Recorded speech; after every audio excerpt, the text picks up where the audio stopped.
ألف مليون مبروك.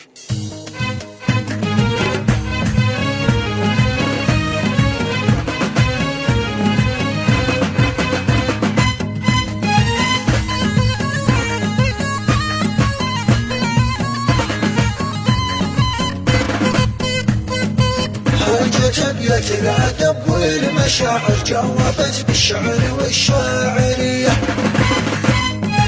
يا نديم الشعر هات الدفاتر به قوافي عندنا محترية. اكتب اصناف الجمل والخواطر نملي الصفحة قوافي طرية. الشعر قالوا عن الشخص باهر والمقر في محمران الأبية. عرس عز الدين كم باه نفاخر مثل راس النصره الحين يا